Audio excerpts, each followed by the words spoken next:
Pig, pig.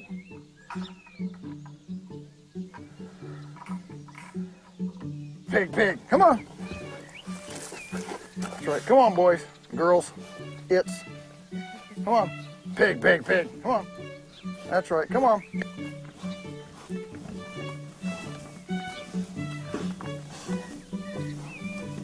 Come on, pig.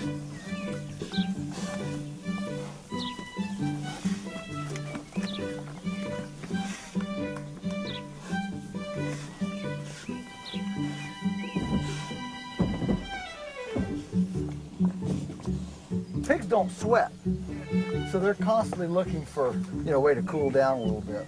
That's just their nature. They're just drawn to that like you and I are to meatloaf and ice cream.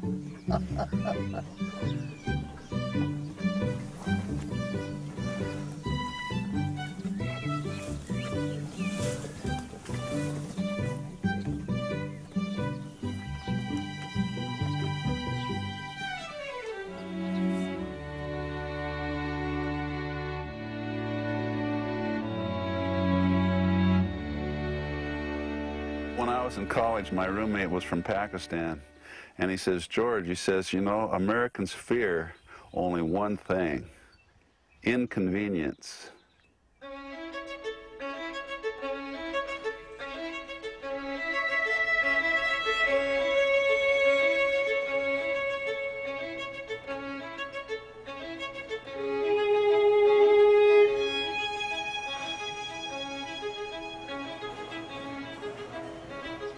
We just want. We want all this food, but we don't want to think about who's growing it, what farmers have to go through, whether they're making money. We don't worry about chemical residue on the food that's laying in your plate.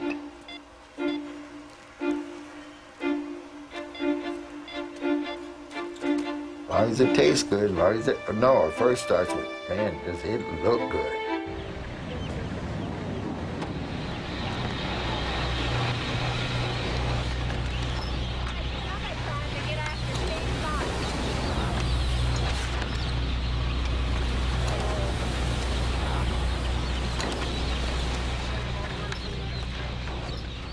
The raising of chickens now is just totally different. Everything back when I was growing up and when my mother started the farm raising chickens, it was a lot of more manual labor, there were less chickens, the chickens grew for longer. The type of feed that was given to them, they did not grow as fast. So there's a total different operation. We're controlling the temperature in the air in the houses. We're controlling the litter that they're on.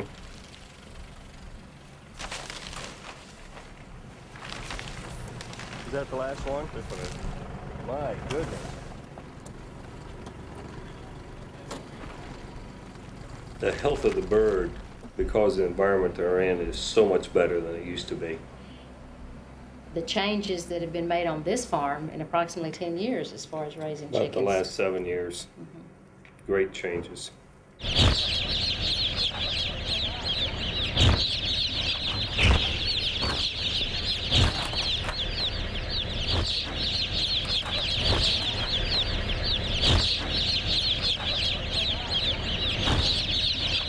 I don't believe that there's anything unhealthy in these chickens just because they grow as fast as they do. I think it's just these chickens are genetically bred to do this. And it's not steroids, they just eat. Yeah, it's just they're good. Comfortable and they eat. It's just good quality feed that they have nutritionists mix for what they want. Do you know what's in the mix or no? Well, they put some antibiotics in it just for the safety's sake on the health of the chickens. Each house has 27,600 or 110,400 chickens for the summer. And in wintertime, it's 29,400, 118,006. It's all about maximum short-run productive efficiency, like a factory process. You find something that works well, and then we continue to use it because it works so well. And then, as we say, we begin to apply that same kind of paradigm, the paradigm of industrialization, specialization, standardization, economies of scale. We begin to apply it to everything. And it doesn't work on everything.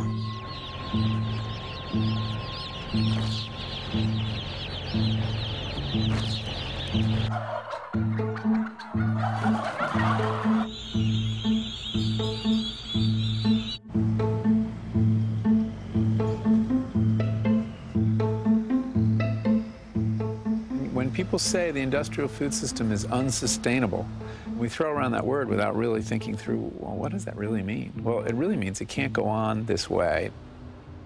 Monocultures are very dangerous things.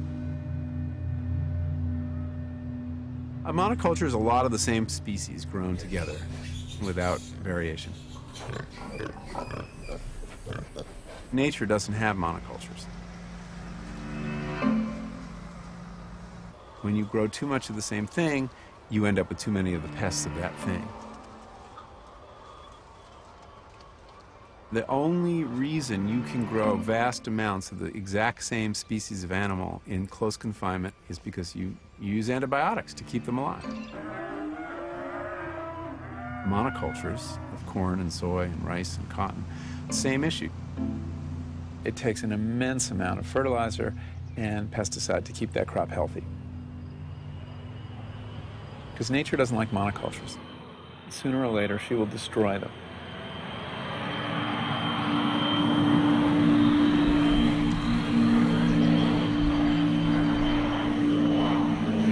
I'm sure that crop duster is out spraying for either bean leaf beetles or Asian soybean aphids that have, they're like new pests, or at least the quantities of those bugs have gotten so bad now that people have to spray for the darn things, which we never used to have to do. You can see here on my soybeans, you can see how these leaves, they never used to be like that. No way. But as long as you're going to rely on just a couple crops and you plant them year after year after year, you know, you're creating an environment where certain weeds are going to want to become prevalent, and certain bugs are going to want to just take over, you know, and eat your crop up. And then the herbicides and the pesticides that you use year after year are going to create certain resistance to them too. And that's what everybody's worried about now. And so you don't know whether it's worth spraying or not. I mean, I always try to err on the side of not spraying. And last year, I think I probably, you know, economically would have been better off spraying.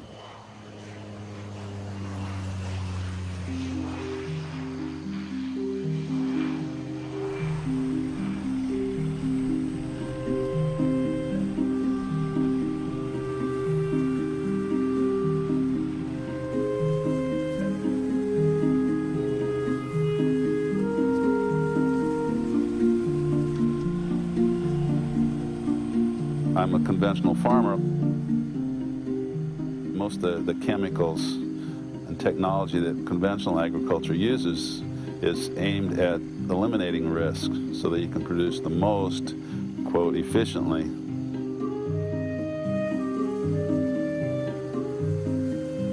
It's not necessarily good for the environment, it's not good for the farmers, it's not good for our rural communities or consumers, but that's the way the system works.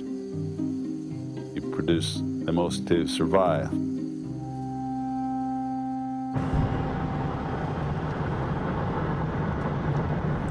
In Iowa, just about everywhere you look, there'll be the two crops, corn and soybeans. There's really hardly any difference from one field to the next. It's all pretty much just for industrial use. They use it for animal feed, they use it for soybean oil, they use it for making ethanol and corn sweeteners and all kinds of highly processed foods.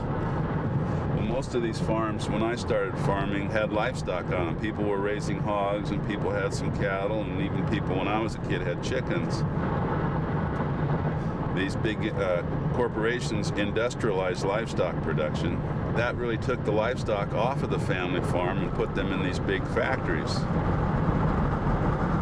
You see, there's 2,400 pigs in those buildings, and I don't remember exactly, but a hog obviously produces as much waste as one human being, and if not, probably a lot more.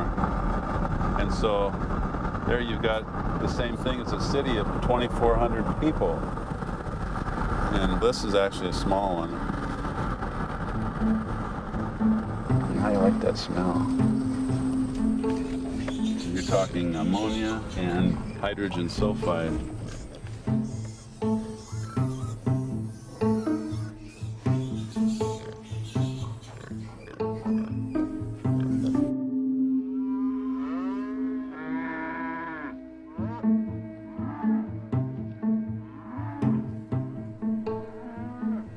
Once you concentrate animals in these animal cities that we call factory farms or feedlots, you have all sorts of problems. Not only miserable animals, but microbes like E. coli 0157H7, which is a feedlot bacteria, and it regularly kills people. And you have a huge sanitation problem. You have these manure lagoons full of real toxic waste. I mean, this isn't the kind of manure you can spray in a farm field. It's just too concentrated, and it's got too many pharmaceuticals in it. It's full of hormones. It's full of pesticides. You've created a pollution problem where you didn't have one, because if you keep animals on farms, their manure is a blessing. You can use it to grow other crops. You can close the nutrient cycle between, you know, the animals can eat the crop wastes, the parts of the plants you can't sell, and they produce fertility for your fields. So the animals feed the plants, and the plants feed the animals. It's a wonderful system. We took this solution, plants and animals working together, and we divided it neatly into two problems. One is this pollution problem on the feedlot, where the manure becomes a pollutant instead of a blessing. And then the other is on the farms, we have a fertility crisis, because there are no animals left. So we have to buy synthetic fertilizer.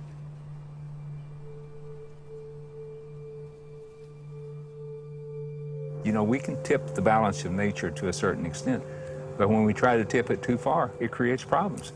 And I think that's what we've done in the food system, that's what we've done in our overall economy, that's what we've done in our society. We just got so obsessed with productivity, having more cheap stuff, more and more cheap stuff, and we're facing the inevitable negative consequences. Health officials are urging residents not to eat watermelons thought tainted with pesticides. Have become ill in California, Oregon, and Washington. The first reported case of mad cow disease in the U.S. in Washington State. Part of the E. coli outbreak has already been distributed to school lunch. The growing fear of an invisible enemy.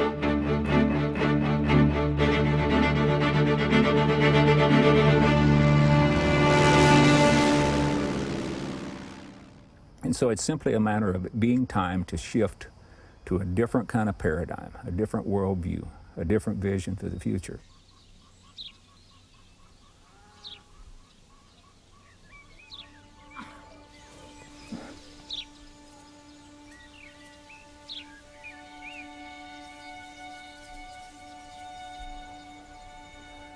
Oh, it doesn't get much better than this. When the dew's sparkling on the grass, that early morning sun comes up and you're looking into it, and that dew just is like diamonds. You hear the birds singing. It's a very soothing morning, I think.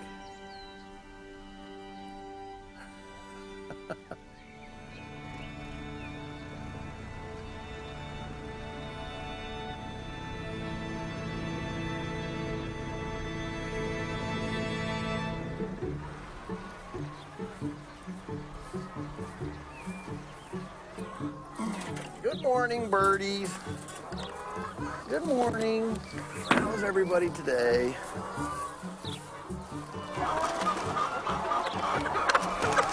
Good morning, ladies. Come on.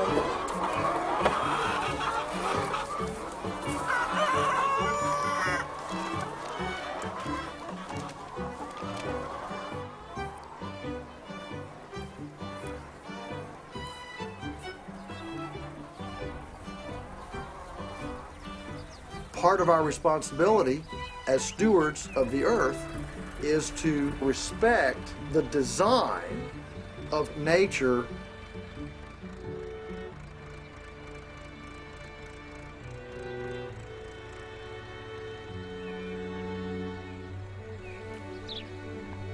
If you look at nature and you study herbivores, the American bison, caribou, dick, there are things that every one of them exhibits. One is they're always moving. The second thing is that they never eat meat.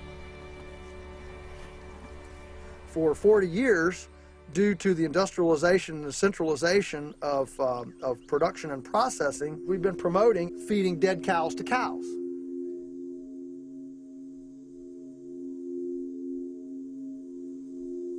And of course, everybody knows what we have now: bovine spongiform encephalopathy, commonly known as mad cow. It's helpful to say it once in a while, though, so you sound educated. We didn't feed dead cows to cows, not because we were against the industrial food system or anything like that. It was just because an herbivore doesn't eat dead cows. Oh, absolutely. Yeah, I can take you right down the road just a mile to our neighbor farms who are feeding dead chickens and chicken manure to their cows. It's considered cheap feed, and you know, they put enough you know, molasses and sweetener in it. I mean, you know, you could put, if you put enough ketchup on something, you can probably get it down. So you can just go down. Here's the point: you can go down the line: avian flu, mad cow, Salmonella, Pfiesteria, Campylobacter, E. coli. Just go down the line, and every single one of these things is nature speaking to us today, screaming to our industrialized culture, saying, enough.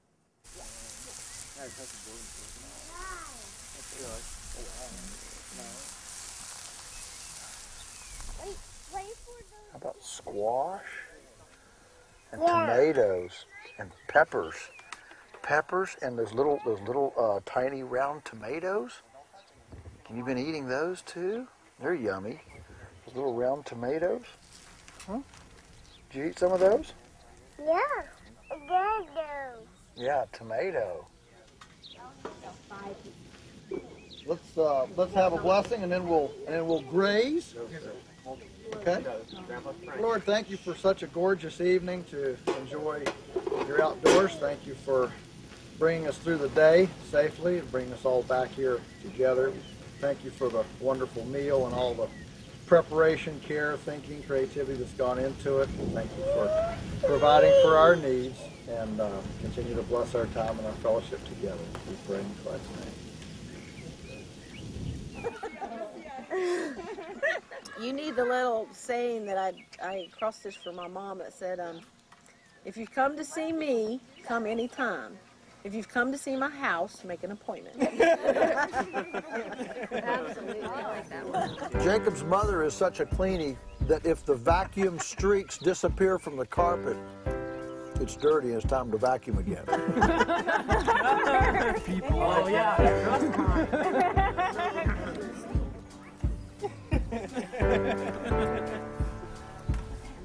I remember as a very, very small child, we looked at farms and found this one, which was the cheapest, most eroded, worn out, junkus farm we could find.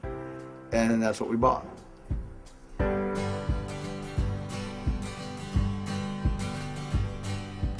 Now, early on in the first year, Dad had a lot of consultants in. And I remember he had both government agriculture experts and private agriculture experts. And the question was how to make a living on this farm. And every single one of them, their advice was plant corn, build silos, put in a feedlot, and graze the forest. Every single one of them. Dad had enough ecology understanding to understand that if you're committed to healing the land, then you do something different.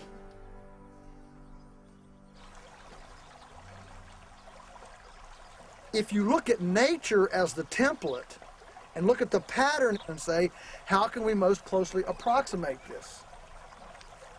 Let's treat the herbivore like an herbivore first, and then the other things will fall into place.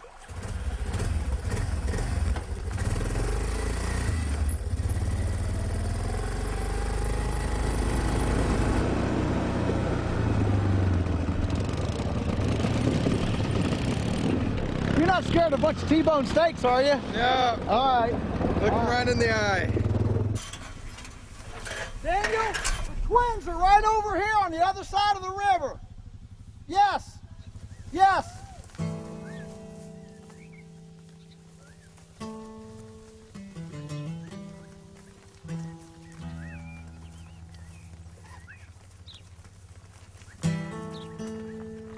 Okay. All right.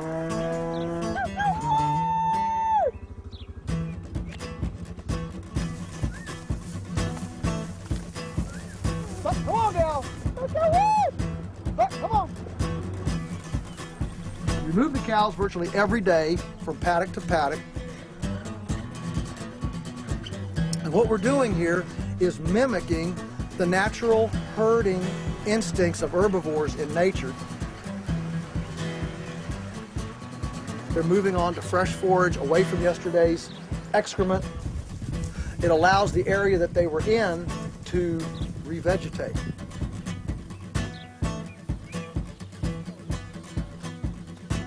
So you look at nature and say, all right, well, so we've got this herd of herbivores. How does nature sanitize behind them? I mean, before Pfizer and Johnson & Johnson and Merck Pharmaceuticals, how do these herbivores stay, parasite-free and relatively healthy? And what you'd find are birds. Birds follow herbivores. The egret on the rhinoceros's nose. And so we follow the cows, about 3 days behind the cows, with the eggmobile. And then the chickens scratch through the cow patties, eat out the fly larvae. That provides their salary. From a spiritual standpoint, the chickens are not just something to lay eggs, but they are fellow workers here alongside us. They are with us, and so we honor and respect them to allow them to fully express their chickenness, and that gives them an honored part of the team to be workers and team players with us. It's the philosophy, how we view the animal. Why does a chicken have a beak and claws? It's not so you can cut the claws off and cut the beak off like the industry does. They have it in order to scratch and debug and find worms. The problem with industry is the value is faster, bigger, cheaper. And if feeding dead cows to cows makes them grow faster, we feed dead cows to cows. There are no boundaries to creativity. And we can actually create and invent things that we can't ecologically, physically, emotionally, mentally, spiritually, that we can't metabolize.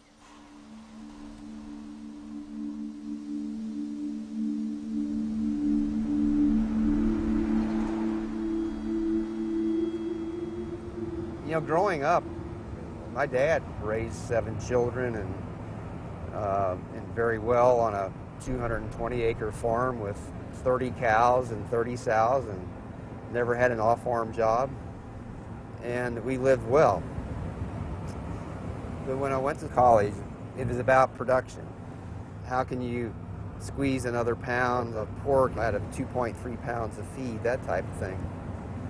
And when I came back from school, I think there was more of a push at my encouragement to make it more efficient, be able to push more pigs through a facility per year with less labor.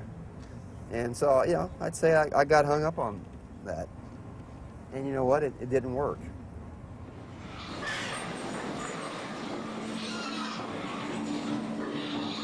Within a couple of years after we put together a very intense operation, we were experiencing diseases, a lot of diseases.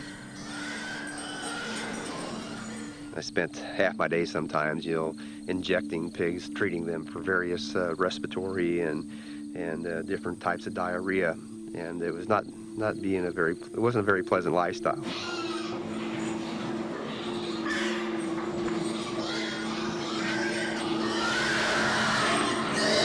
During that time, almost 15 years ago, the boar hog stabbed me in the kneecap with his tusk one day. And, you know, a tough farm boy that I was, I basically took off my rubber boot and poured the blood out, and I just went on about my duties.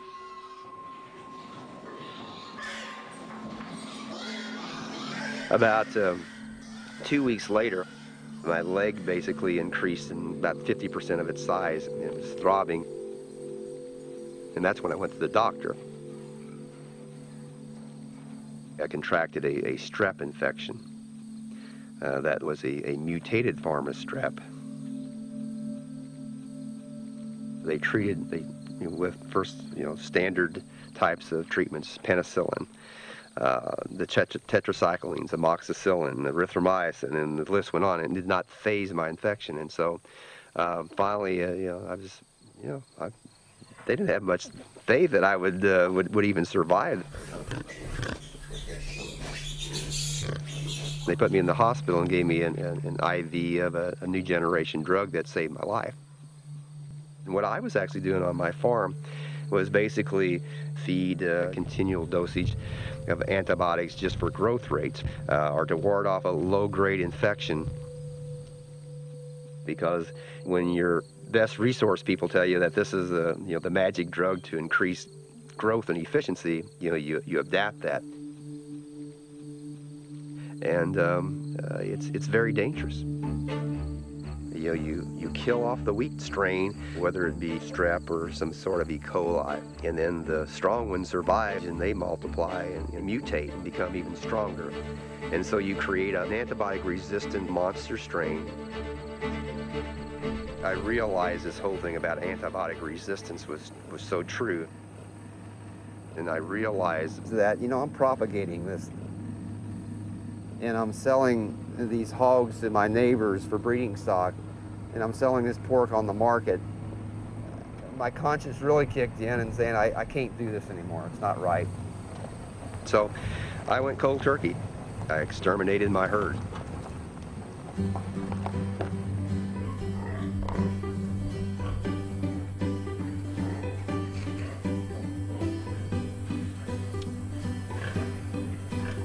These pigs were just born. They were born this morning. They're only here, they farrow in here in these pens, but you can see that they're not restricted. This is opposite for the conventional type of farrowing systems. Farrow means to give birth. It's kind of like a maternity ward.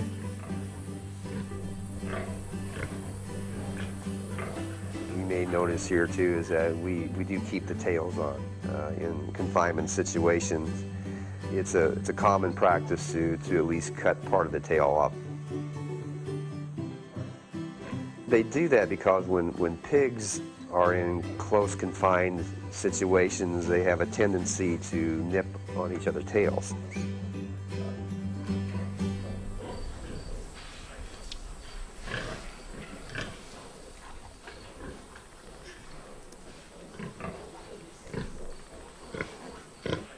These pigs have not received any antibiotics in this herd for 14 years now. But the fact is that we don't have sick hogs here. We don't treat hogs here because we don't have to. And by throwing my drugs away and eliminating my veterinarian bill, I saved over $14,000 my first year.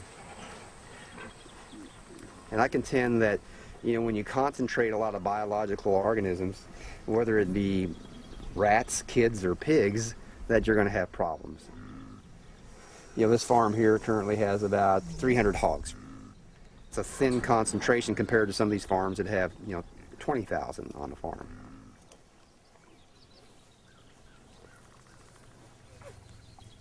One of the complaints that we often hear about organic is, it's wonderful.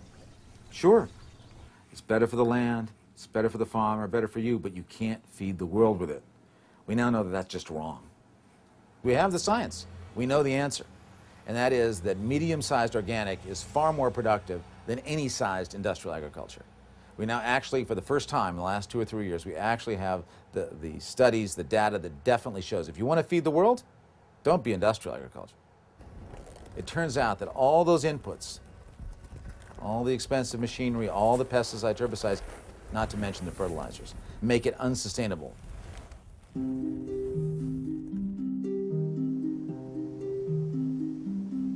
the last 10 years, we have had more than 100 million more tons of herbicide poured on our crops, in our croplands, polluting our streams, polluting our air, in our foods.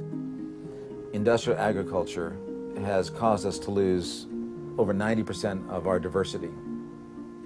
We've seen our soil depleting at 13 times the rate that can be replaced.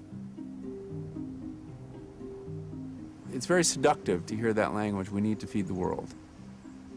When people in industrial agriculture talk about feeding the world, they are talking about increasing the production of grain. And nobody is like stopping and saying, well, what are you using that grain for? Are you growing food? No, they're not growing food. Those are seeds for cattle feed, for a very unsustainable system of fattening cattle on feedlots. But guess what? Cattle shouldn't be eating grain. They're evolved to eat grass. You've got red clover. You got fescue, orchard grass, fall panicum, dandelion. Some dandelion here. Here's some baby wild carrot. That's real good stuff. White clover down here. Chicory, some timothy in here. What we're really farming here is not animals. It's grass. If we take care of the grass will take care of the animal. You've got to understand that 70% of all the row crops in the United States, and of course the row crops account for the most of the genetic engineering, the petroleum use, the tillage, the erosion, and all the negative things in agriculture, that 70% of that is grown for multi-stomached herbivores that aren't ever supposed to eat that anyway. Only 30% goes to people, pigs, and poultry. So if we went to an herbivore, a grass-based herbivore agriculture for our cattle, suddenly 70% of that currently assaulted land could return to a mob-stocked herbivorous solar conversion, lignified carbon sequestration fertilization program, and all the negatives in agriculture would come to a screeching halt.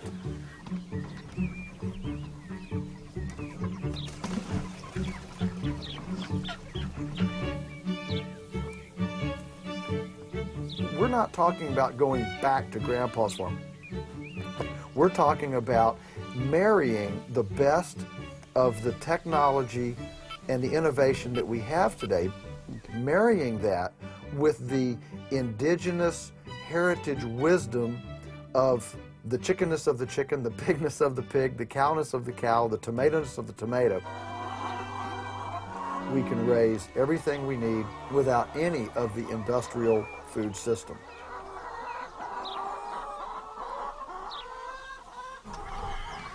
This is techno-glitzy infrastructure here. These little stainless steel threads, this will keep out black bears, coyotes, raccoons, foxes, dogs, cats, and keep the birds in. Who would have thought 50 years ago that you could have that kind of fence and 160 feet of it would only weigh 12 pounds? The beauty of these prototypes is that they're size neutral. See, here's the infrastructure. We're not building a $500,000 building and hoping to pay for it 20 years down the road on the 10 millionth one. Where we're standing got grazed 2 or 3 times in the spring, then we made hay on it. Of course, each time it got grazed, the eggmobile came in behind them. Then we ran a big batch of turkeys through here, and then we grazed it again, and then we're running broilers on it, and then we're going to make hay late on it, and then graze it again at wintertime. The point being that when you add all of those things up, suddenly you're getting not only the diversity of the multispeciation and all the different kinds of manures, but you're getting all these complementary income streams, so that instead of like the neighbor who just runs beef cows getting $150 an acre, we're getting over $3,000 an acre per year. I mean, it's incredible, the difference. And we haven't planted a seed or bought an ounce of chemical fertilizer in 50 years. That's what I say. Wow.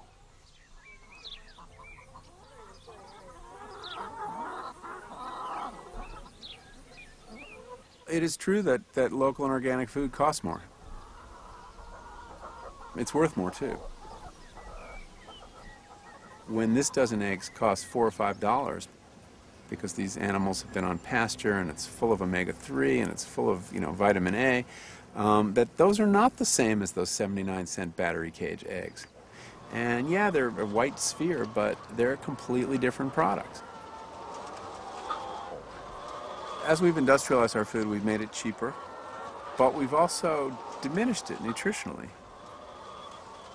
According to the USDA's own numbers, if you look at fresh produce grown in 1950 and compare it nutritionally with fresh produce grown today, you will find that the amounts of key nutrients, minerals, vitamins, has diminished by 40%.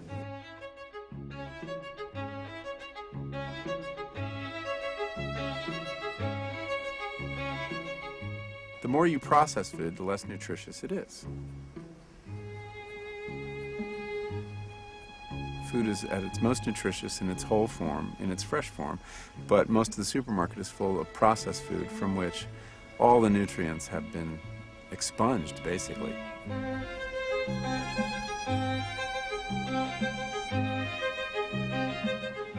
Cheap food is an illusion. There is no such thing as cheap food. The real cost of the food is paid somewhere.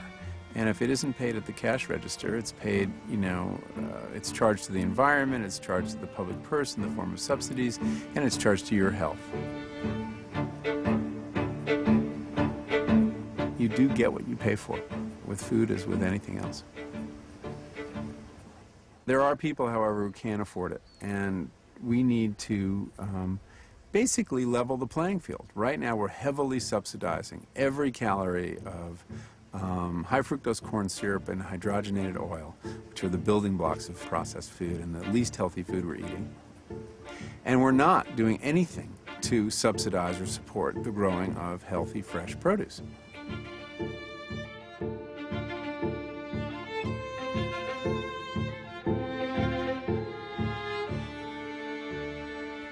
Millions of Americans live in food deserts where you can't find fresh produce. You can only find processed food.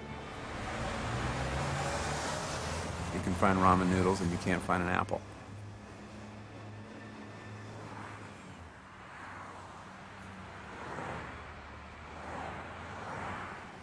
People do want to eat this food. They just don't have access to it.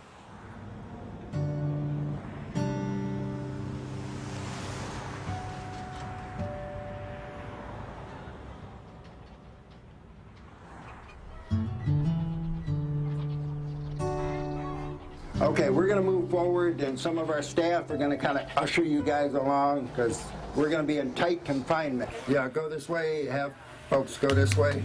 Hey, how you doing there, kid? It's great to have you here. Hey, good morning. Hi, you dressed appropriately, right? Okay, go down a little bit further. We got get some more folks in here.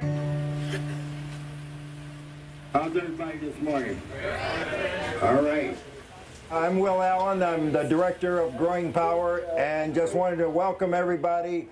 We've got people from all over the country doing a variety of different things, but it's really all about food and how we are going to try to change the existing food system to make it something that really works for everybody. That everybody has access to healthy, sustainable food, that we don't say only rich people can afford it. When people come here, they want to know, how did you do that here? You know, how did you make that happen on these 3 acres? How can we do that? We've got 3 acres. How can we do it? We grow about 150 different varieties of microgreens and salad greens.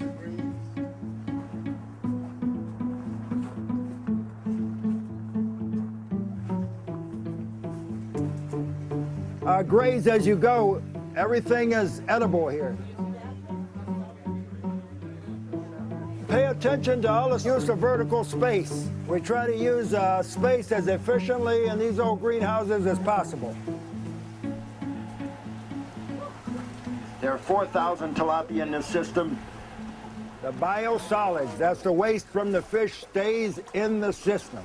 And the reason that we're able to get away with that is because we're pumping water out of the fish tank, releasing it here, and the roots of the plants take up that waste, just like a river.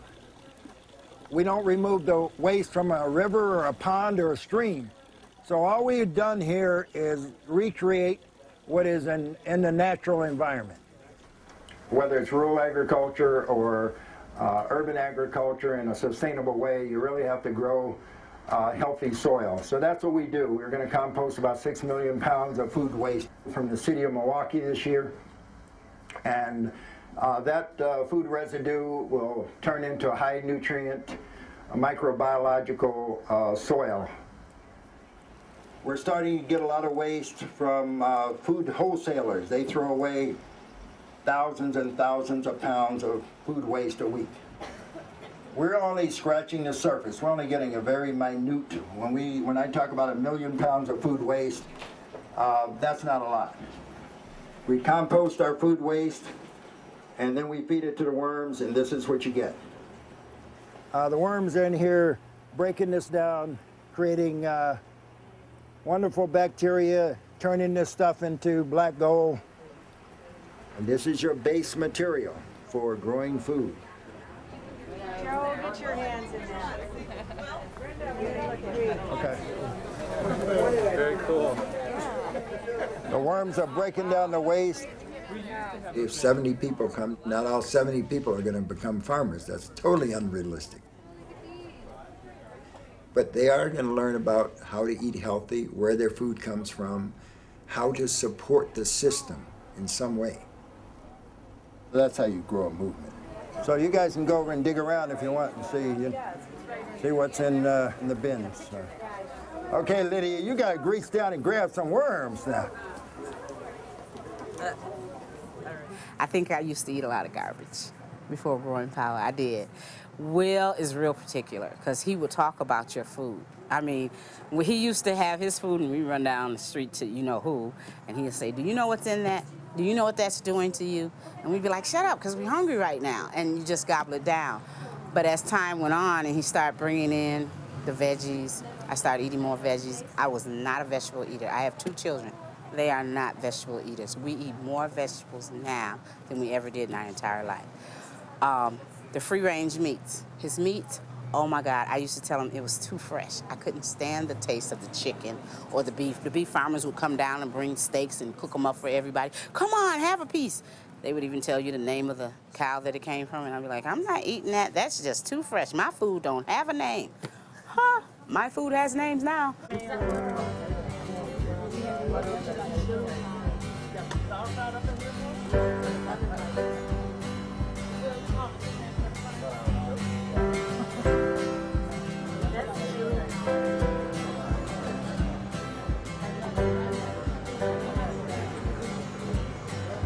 Oh, you got to have your greens, you know. You eat your greens, you'll grow up big like me, Mel. Guaranteed. The earth is his passion. This place is his passion. And he always told me, you can't see the big picture. I didn't see any picture. I'm going to tell you the truth. There was no picture to be seen. This was a raggedy old farm in the heart of the city. He saw something that I could not see.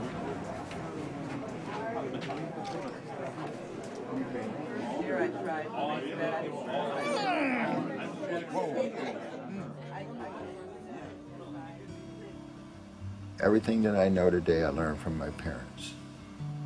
You know, my parents come from a farming background, both sides of my family. My father was a sharecropper. And getting away from farming, going away to college, you know, you leave all that hard work behind. You say, man, I'm never going back to that stuff. You know, I'm gonna get me a good, you know, I'm gonna be a professional athlete. I'm gonna make lots of money, you know, kind of thing. So you never thought that I would be doing what I'm doing today at 18. And when I got over to Europe and started playing basketball, I had a chance to go out in the countryside, and there was something in my system, I guess. I said, you know, what they're doing is really important. The soil was so black, and The produce was so unbelievable that they were picking it. The animals were so healthy, and the way they took care of the land and everything. Something just clicked. I said, I got to be doing this. And so as soon as I got back, I just, you know, my wife's family had some land that wasn't being used, and I started growing stuff. You guys find some nice worms in those? I don't know. You guys back that wheelbarrow out, go get another one. 2 loads and then worms. Well, you sound like a slave master. For 10 years, I worked for Markets Corporation, running the Kentucky Fried Chicken stores here in town. Then I went to Procter & Gamble in sales and sales technology until I bought this place in 1993. I use a lot of the things I learned in the corporate world to the work that I use today. And one of those things that I use is this idea of how to sell. Compost tea is made from worm castings. And that concentrate is sprayed as a foliar feed like you would that chemical Miracle Grow. You get better results than Miracle Grow. It also acts as a insect repellent. You can never have enough beneficial microbial activity in the soil, so you can't overdose the plant. That comes from the worm castings. Okay?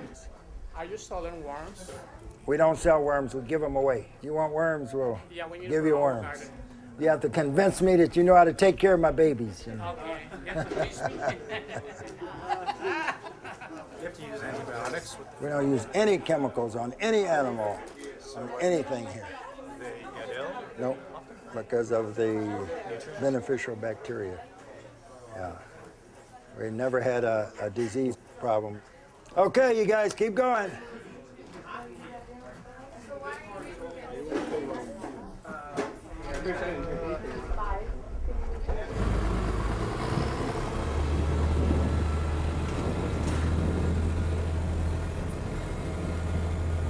I'm president of the National Family Farm Coalition, and we have a big diversity of types of farmers.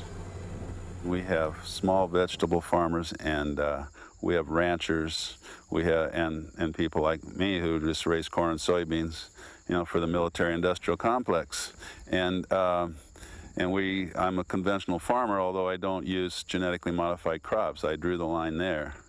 But I think that we try to be a voice for what farmers know needs to be done to have our agricultural system make a whole lot of sense.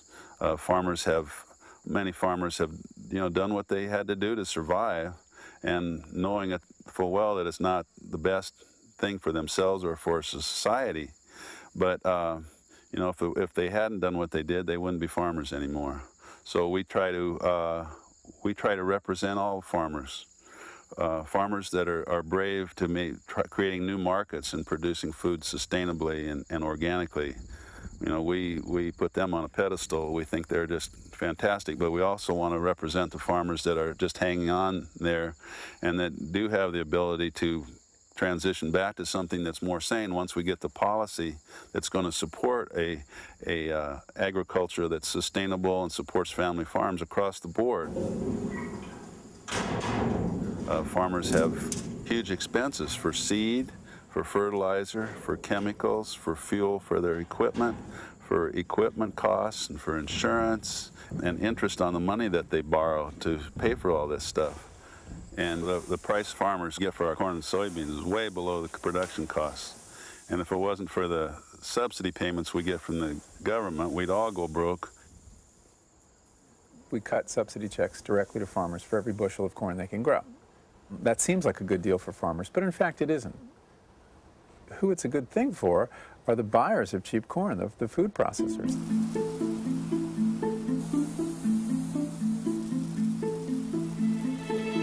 ADM and Cargill, very important players. No one's ever heard of them because they don't sell a lot of consumer products.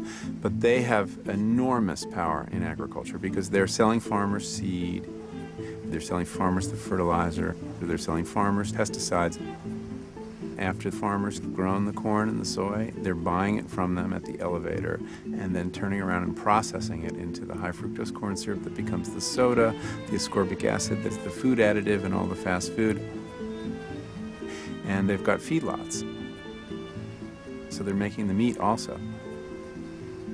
There are only 4 firms now, soon to be 3, processing 83 or 84% of all the beef in this country.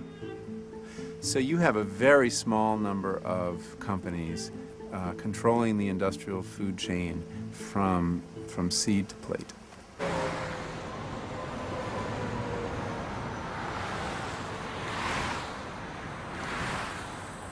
In every commodity, whether it be corn, soybeans, milk, pork, or beef, we are almost entirely captive in the marketplace. You know, you can take your soybeans, for instance, to anywhere that you want to, as long as it's ADM, for instance. You know, you can take your milk to any place as long as it's Dairy Farmers of America. And when you have only one choice, you have no choice. If this company that we grow broilers for decided to pull out of this area, then we would be hurt because we've got these chicken houses, we would have nothing there. They provide the chicken and the feed. Our job is to provide the buildings, the equipment.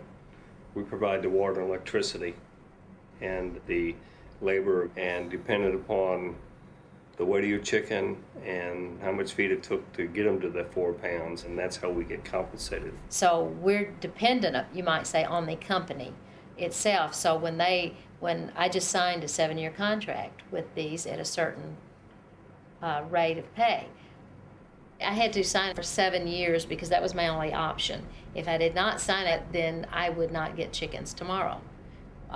They would not place chickens. This company would not place chickens.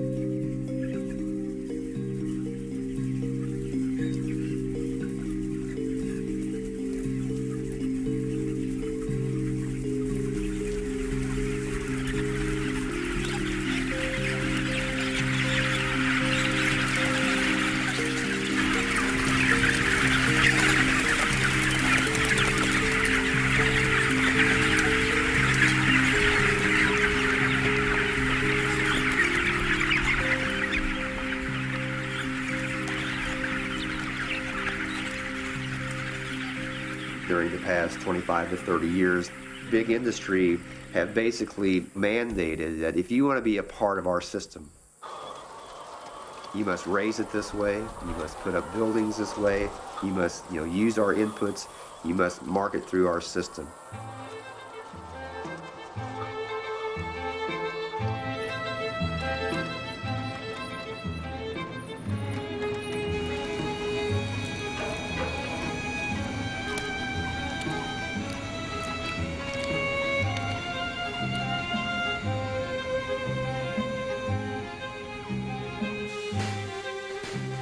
There is a very hard-headed, practical, national security, public health argument for decentralizing the food system. The more species there are in a field, the less vulnerable it is to shocks, whether they be weather or disease or whatever they are. That is true with the food system too. If you have many different ways of feeding yourself, if any one of those ways fails, if the oil runs out, if the corn crop fails, and you have organic or you have local, less people are going to suffer. If you have an epidemic of E. coli in the fresh produce, but you also have local, it's not going to sicken everybody.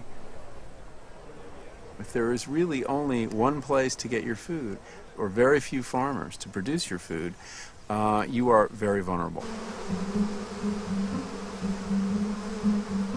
The number of farmers in America has dwindled, and our food supply increasingly is going overseas.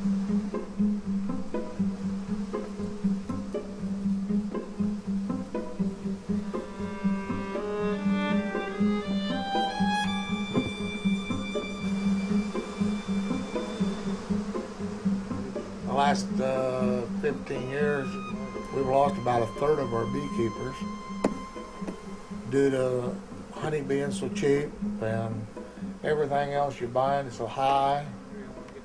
It just costs too much. I mean, you can buy a honey crop from some foreign country cheaper than we can raise it. You can't compete with them anymore. I do know that they had a problem with chemicals a couple of years ago with Chinese honey, and they banned it from America for a while. We don't use any chemicals in our hives at all. I ate a Kentucky Fried Chicken last night, and they get that little package of honey sauce. Boy, if that ain't a rip-off. Honey, you can read honey, but the sauce is blended in with other colors, and all it is corn syrup. It says, finally says corn syrup. Kentucky Fried Chicken sure misleads you on that. I guess it was God sent, because Diane came in here. She was wanting to buy honey. Of course, we was looking for a place where we can sell it. She's into a little everything. Diane and them, they're raising and processing their own meat. She's got some Amish people that's raising fresh eggs, and they got people that's making cheese. And of course the honey and anything that comes along that sounds good. We had farmers calling up and saying, we're trying to get into the supermarket. We cannot get into the supermarkets. You know, could you help us? And so we came up with Good Natured Family Farms, and the name kind of originated because we feel good about how we raise our animals. We feel good about the food that we bring to the consumer, and we think the consumer should feel good about about what they eat, what they put in their body, and how they feed their families.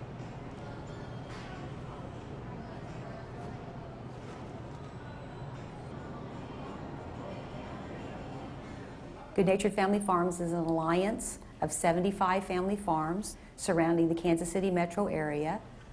We sell locally owned, locally operated, independent supermarkets. Good Natured Family Farms honey.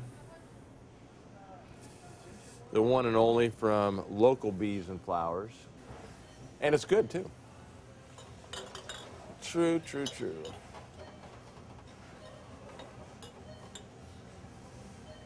That's called facing. Too deep.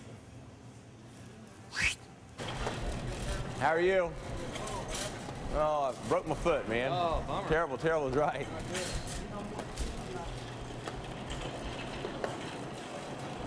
Percy, how you doing, buddy? Doing good. How are you? How about that Good Natured Family Farm cheese?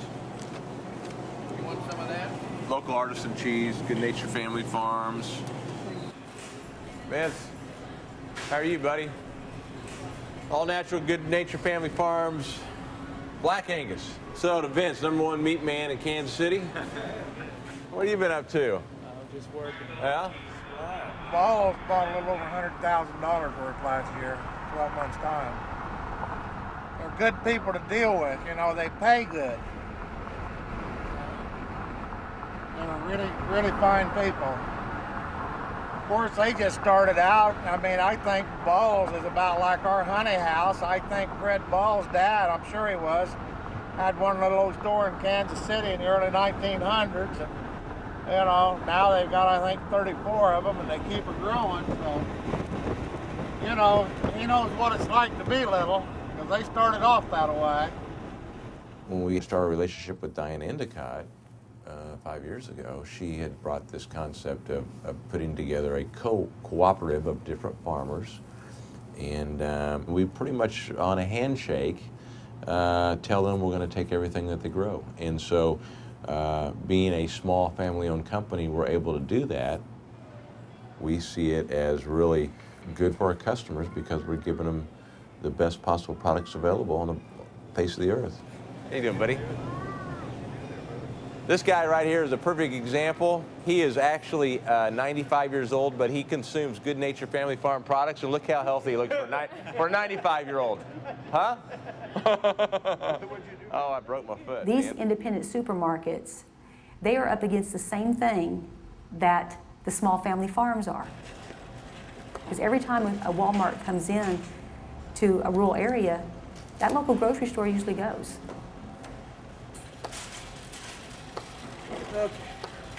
consolidation is growing at such a rate, not just in the food industry, but in all industries, that probably the first and foremost thing that I truly believe that we're trying to sustain is consumer choice. We should have a choice in where our food comes from.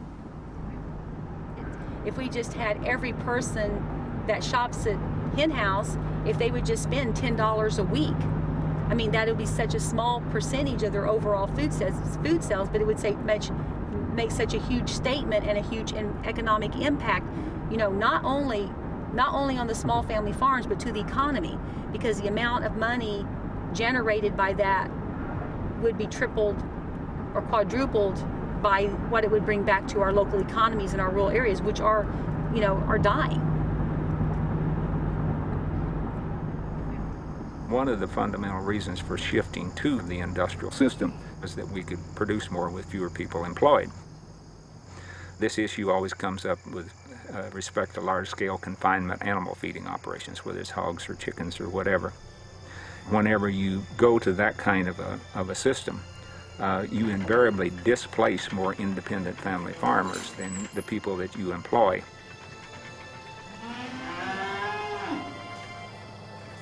One reason the food is cheap in the supermarket is because people are exploited in the process of producing it. Part-time jobs, no benefits, low pay.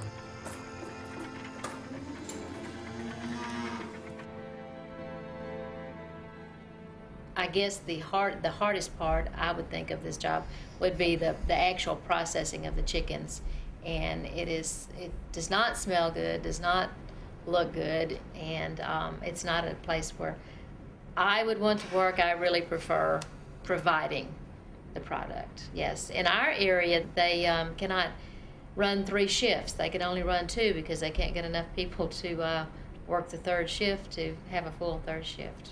Just to give an example about the employment problem is that a lot of the people that catch the chickens are prisoners from the local prisons. The manager of the catch team is an employee of the company. And then most of the rest of them are trustees from the local prison. They bring them in because they cannot get the local people to do it. If we go to a local food system, you gain about 3 people in terms of employment within the local community. For every person you displace, you see more people employed in a sustainable system, because it basically is more dependent upon the imagination and creativity of people. That's what makes these alternative systems work. I told them that I thought that was a great idea, that we talked to them, and in the end they're going to funnel a lot of business our way. So we came together, independent pork producers in Missouri, and said we've got to find a model that ensures us a market. And so we developed Ozark Mountain Pork Cooperative. I want to show you these thick chops here. This is Berkshire breed, and so you have a lot better quality. There's marbling in there, and so these are just good juicy chops processed naturally in our plant down in Mountain View, Missouri. A plant that's owned by the farmers. People that say, man, your pork chops are the best pork chops I've ever eaten in my life, and so that makes us proud. But again, we're proud of our workers' craftsmanship, and they're proud of what they do down there. And they're happy. They get full health benefits.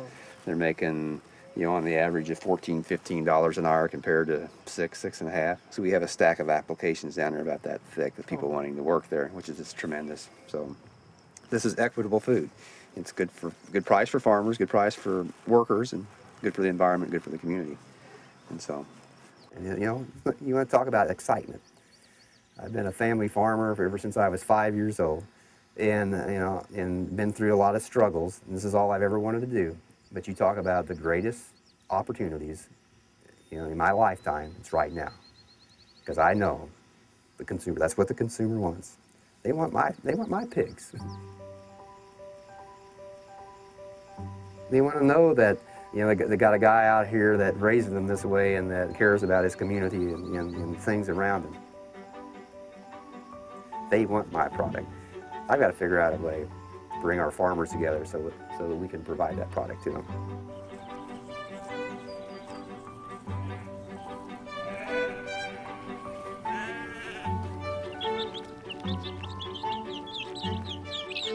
Every decision we make at the supermarket, what we grow, what we eat, is creating a different future for the land, for farmers, for the diversity of our crops.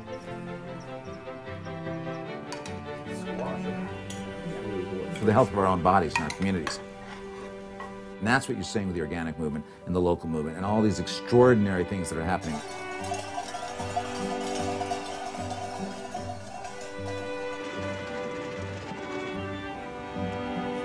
And we're voting with our dollar.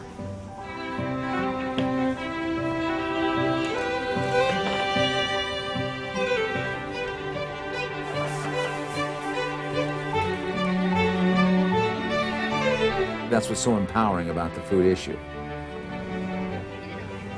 That's the one place that there is a new vision of the future that we don't have to wait for. But it's a decision you and I can make tomorrow, right now, that will change the world.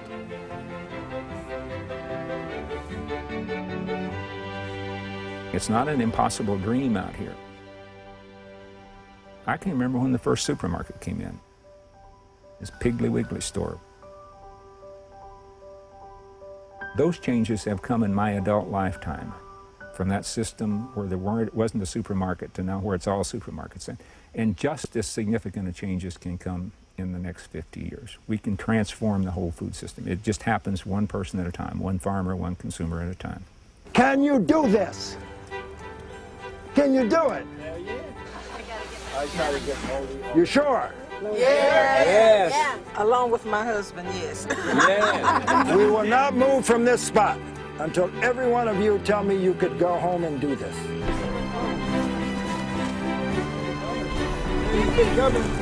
What's going in next?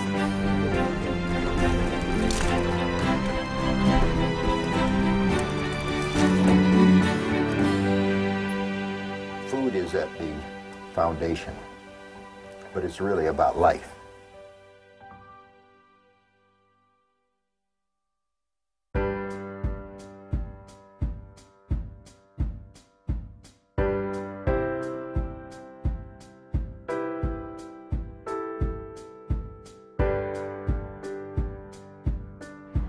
I'm from Chicago, Illinois. We have a farm. I look like a thug. I get the whole thug thing. So when they see me, they like, you? For real? You? I look at you as being on the corner or something, you know? But no, you know. I feel I'm helping making the world a better place. You know, even if don't nobody else see it that way, I see it that way because somebody's gonna eat what I grow. You know, I was talking with people in Detroit about gardening, and they said, we'd like to garden. I said, well, come on, I got a couple hundred acres. If you're for real, let's go. I own a coffee company. We produce 60 tons of coffee grounds a year in our 5 cafes. So we were looking to set up a way to compost our coffee grounds and then sell the compost and use the profits to create neighborhood gardens in Louisville and neighborhoods where they need access to plentiful fresh food. We share about ½ acre, and we're gonna do it for vegetable this year, just like for our families this year. And even, I mean, if we got like more stuff for sale, we're gonna go ahead and sell it. We come here every Saturday. It's a regular destination for us. We know we believe in small farmers, and we believe in really good, fresh-tasting food, and you really can taste the difference. So, you know, we do everything that we could buy here, we do. You know, I'm a teenager or whatever, so people look at me like, you work at a farm? They're like, what's that? Why you do that?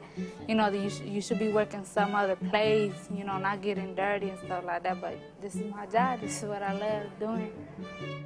Where I work, we get a ½ hour for lunch, and I was bringing my lunch of all of these vegetables and really good things. They were all like, what are you eating? What are you eating? So now I have this whole gathering of converts that are eating healthy. This is a social justice movement as much as it is an environmental movement or an energy crisis movement as it is anything else. This is really about how people live, how we treat each other, how we take care of each other. Food is a human right. There's no reason why people shouldn't have food to eat and they shouldn't have healthy food to eat.